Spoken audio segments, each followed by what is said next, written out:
Namaste and welcome to this exciting episode of Sathology Debunking Mythology। कुछ भयंकर होने वाला है। देखिए, ट्रम्प का प्लेन जो है बीच अटलांटिक से वापस आया और अभी वो वापस उस प्लेन में बैठ के वापस डावोस जा रहे हैं। शायद जब आप ये वीडियो देखें तो हो सकता है वो प्लेन बीच में वापस जा रहा हो, नया प्लेन में। कुछ तो ऐसा हुआ एयरफोर्स वन में कि उसको डीसी वापस आना पड़ा। नाउ बहुत सारा चीजें एक साथ चल रहा है। अमेरिका ने डिएगो गार्सिया पे बात करी। आप मेरा एक वीडियो देखिएगा, डिएगो गार्सिया वाल्मीकि रामायण में वो ही हमारी लंका है, लंब पहाड़ पे बना है। और लंब पहाड़ के बारे में मैंने उस पर जोग्राफिकल कोऑर्डिनेट्स उसके ऊपर डाले हैं कि कौन सा है लंब पहाड़। जो लंका थी रावण की, लंब पहाड़ पे बनी थी। डिएगो गार्सिया उसी का पार्ट है। तो लक्षद्वीप से लेके डिएगो गार्सिया तक ये पूरी लंका थी, क्योंकि वो पहाड़ों के ऊपर बनी हुई थी लंका।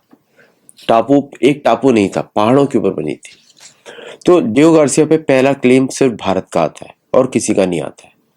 तो मैंने वो लंब पहाड़ की पिक्चर लगाई है और वाल्मीकि रामायण में बड़ा स्पष्ट लिखा है कि जब भगवान राम की लीला समाप्त हुई तो लंका जो है समुद्र के नीचे चली गई। महाभारत काल तक थी, उसके बाद वो पूरी तरह गायब हो गई। अब जो आप देखते हैं वो बचा हुआ है। और डिएगो गार्सिया के जो लोग छगोसियन हैं वो अपने आप को भारत का वंशज मानते हैं। मॉरिशस जो है हमेशा भारत के साथ ही उसको रखा जाता था। तो ये जो आजकल के जो डायनेमिक्स हैं उस पे हम, जो आजकल के नक्शे हैं, कॉलोनियल नक्शे हैं, उस पे हम बिल्कुल भी विश्वास नहीं कर सकते, क्योंकि वो असलियत नहीं है। इन लोगों ने वो बेसिस बनाए हुए हैं ताकि भारत को कंट्रोल में रखा जाए। भारत का नाम नहीं लेते हैं, बट यही बात है।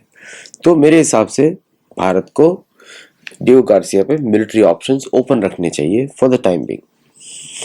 भारत के लिए कोई बड़ी बात नहीं है, 1700 किलोमीटर दूर है, बड़ी बात नहीं है और कोई भी उसको अपोज नहीं करेगा। वीर भोग्य वसुंधरा, याद रखिएगा हमेशा। इस दुनिया पे वही शासन करता है जो अपने बाहुबल को प्रकट करता है। ये पृथ्वी का पहला नियम है। और फिर बाहुबल के द्वारा आप सनातन धर्म की स्थापना करते हैं, तो वही पृथ्वी का दूसरा नियम है।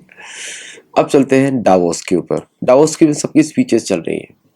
मैंने सबकी स्पीच सुनी, उर्सुला की स्पीच सुनी, मार्क रट की स्पीच सुनी, और भी अनेक लीडर्स ने सबकी स्पीच सुनी, इंक्लूडिंग स्कॉट बेसेंट और अपना नवारो और लटनिक। सब लोग उधर बात कर रहे हैं। सब लोग एक नए वर्ल्ड ऑर्डर की बात कर रहे हैं। हमको मालूम ही है डॉलर चला गया तो वर्ल्ड ऑर्डर खत्म हो गया।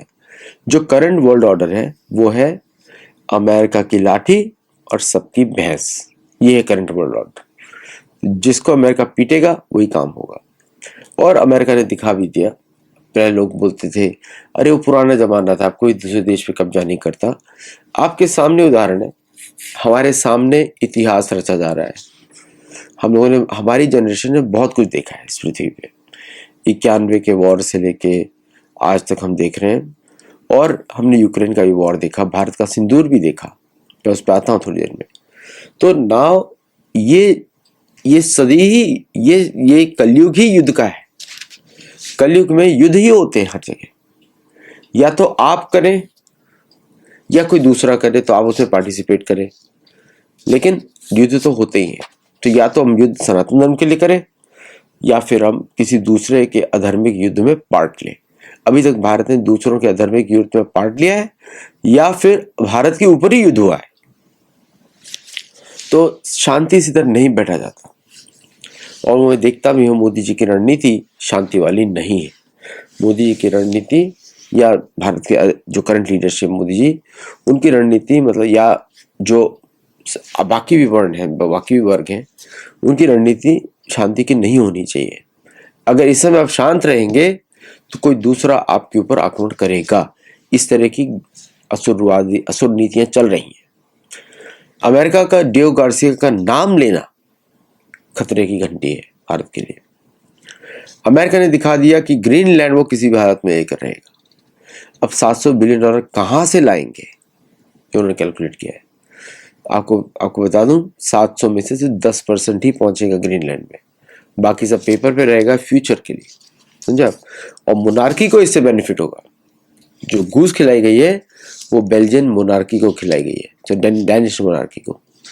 डेनमार्क ने कि इंश्योरेंस कंपनी ने ट्रेजरी बॉन्ड्स को बेचना शुरू कर दिया, बाकी कंट्री से बेचना शुरू कर दिया। मतलब जनवरी 1 से आज जो जनवरी 20 है, 1% treasuries have been sold, 1%। Okay, और डॉलर की वैल्यू 10% और भी नीचे आई है सिर्फ पिछले 20 दिनों में। तो मतलब क्राइसिस का समय आता जा रहा है। मोस्ट प्रोबेबली मई और जून में क्राइसिस फुल फ्लेज्ड आ जाएगा। मतलब कि युद्ध होंगे, और व्हेन रीसेट हैपेंस, अमेरिका युद्ध करेगा। अमेरिका ओल्ड वर्ल्ड को तोड़ेगा, जो अफोर्ड नहीं कर सकता, उसको नेटो की जरूरत नहीं है, नेटो के युद्ध में पार्टिसिपेट नहीं करना चाहता। जैसे ही उसको ग्रीनलैंड मिलेगा, नेटो की जरूरत नहीं पड़ेगी, नेटो विल बी डिसबैंडेड। मतलब कि यूरोपियन यूनियन को अपनी सुरक्षा का जिम्मेदारी खुद लेना पड़ेगा। किसके साथ सुरक्षा हमको करनी है? ना रशिया अटैक कर रहा है, मतलब यूरोपियन यूनियन को बोलना पड़ेगा कि भाई हमारा कोई दुश्मन है ही नहीं, हम ही लोग दुनिया के सबसे बड़े दुश्मन है। राइट, यही होने वाला है। अब मैं आपको तीसरी बात बताता हूँ जो हो रहा है, कि अमेरिका ने पूरी तरह से ठाना हुआ है कि ईरान के ऊपर वो युद्ध करके रहेगा। जो अभी जो आपको दिख रहा है कुछ एक्शंस नहीं है, वो अब शुरू होने वाले हैं। तो ग्रीनलैंड, फिर आपका यूक्रेन, फिर तीसरा वेनेजुएला। वेनेजुएला का इश्यूज खत्म हो गया है। अब वेनेजुएला, क्यूबा, कोलंबिया, ये सभी अमेरिका के अंदर गिने जाएंगे। तो अमेरिका ने अपनी साउथ को सिक्योर किया है, अमेरिका ने अपनी नॉर्थ को सिक्योर किया है। नॉर्थ में उसका बफर स्टेट है कनाडा, जो बीच में आ जाता है, और साउथ में उसका बफर स्टेट है मैक्सिको, जो बीच में आ जाता है। तो मैक्सिको के 97 कार्टेल लीडर्स इस समय अमेरिका के अंदर आ चुके हैं, अरेस्ट करके। मैक्सिकन गवर्नमेंट ने उनको अमेरिकन को दे दिया है। इसलिए आपने 2 दिन पहले देखा था अमेरिकन गनशिप्स एंड ड्रोन्स ने जमकर बमबारी की थी मैक्सिको के एक प्रांत में, जो कि मिचोकान से थोड़ा नीचे है, वहां पे उन्होंने किया था। नाउ अब हम देखते, अमेरिका ने नॉर्थ को सिक्योर कर लिया, साउथ सिक्योर कर लिया, अब अमेरिका आ रहा है एशिया की तरफ। इसलिए डिएगो गार्सिया इंपॉर्टेंट है। तो डिएगो गार्सिया की जो कैपेसिटीज है उसको एक्सपेंड किया जाएगा, ताकि वो सुएज कैनाल से लेके मलाक्का स्ट्रेट तक अमेरिका खुद ही अपनी निगरानी रखेगा, भारत के ऊपर डिपेंडेंट नहीं होगा। तो और भारत के आसपास सिचुएशन बदल रही है। भारत और यूएई और इजराइल और सऊदी और पाकिस्तान, ये जो युद्ध की बात लोग कर रहे थे वो सत्य नहीं है, क्योंकि Saudi forces are inside India for training purposes.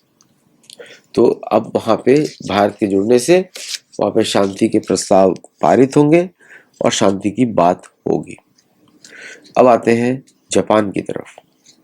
Japan जो है नहीं चाहता कि ईरान की चाइना ताइवान को इन्वेड करे।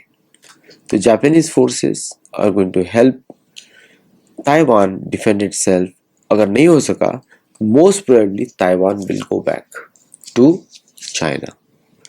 और भारत में भी अक्साई चिन और पीओके ऑलमोस्ट एडवांस प्लानिंग हो चुकी है, will come to Bharat.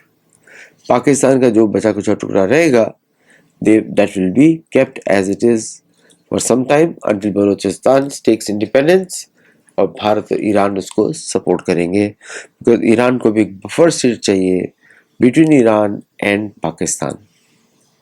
Now coming to, एक बड़ा था कि ट्रम्प का क्या परमानेंट प्रेसिडेंट बन जाएंगे। देखिए, ट्रम्प ने जो भी बोला था, this will be the last election, ऐसा उन्होंने बोला था। अमेरिका में कुछ भी हो सकता है, जिस तरह ट्रम्प चल रहे हैं कुछ भी हो सकता है। और लेकिन रिपब्लिकन्स जो ट्रम्प के एडमिनिस्ट्रेशन में है, उन्हीं के पार्टी के लोग उनको थ्रेटन कर रहे हैं, आपने ग्रीनलैंड लिया तो आपको इम्पीच किया जा सकता है।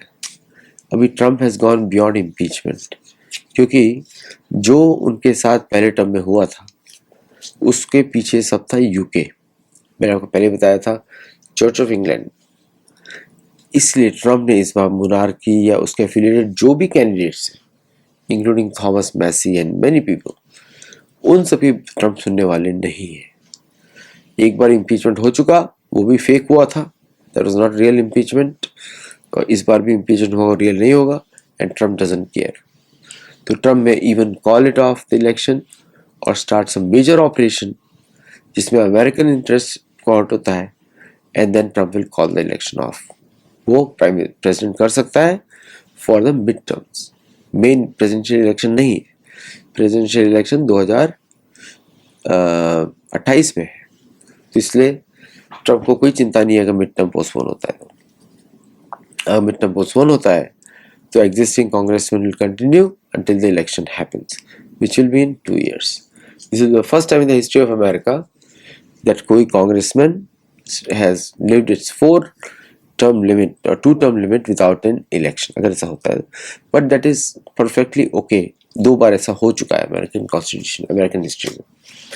अब आते हैं आगे कि भारत की जो डावोस की जो मीटिंग्स है उसमें भारत ने बायलैटरल मीटिंग्स करने से मना कर दिया।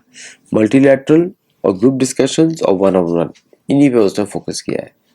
आपको बता दें डावोस जो है दुनिया का सबसे बड़ा बिजनेस फोरम होता है, वर्ल्ड इकोनॉमिक फोरम का, जो कैथोलिक चर्च जिसको सपोर्ट करता है, और ट्रम्प उसके अपोजिट है।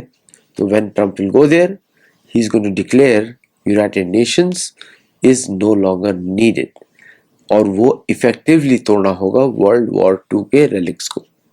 अगर यूनाइटेड नेशंस की जरूरत नहीं है, then every country is on its own, and Bharat की बड़ी स्मार्ट मूव थी। भारत ने मल्टीलैटरल इंस्टीट्यूशन से पहले से ही नाता तोड़ लिया। Bharat has been focusing on bilateral trade groupings. तो वेरी फार साइटेडनेस फॉर भारतीय लीडर्स जिन्होंने ऐसा किया। और आपको मालूम ही है Bharat has brought gold 50, Bharat का total gold reserves in India is 880 tons. Actually ज़्यादा ये ऑफिशियल है, but if you look at the actual number, will be unofficial number is much higher. तो भारत ने ऑलमोस्ट जो उसका जो यूएस डॉलर का रिस्क है उसको बिलो $200 बिलियन लेकर आ गया, विच इज़ फिनोमिनल मूव।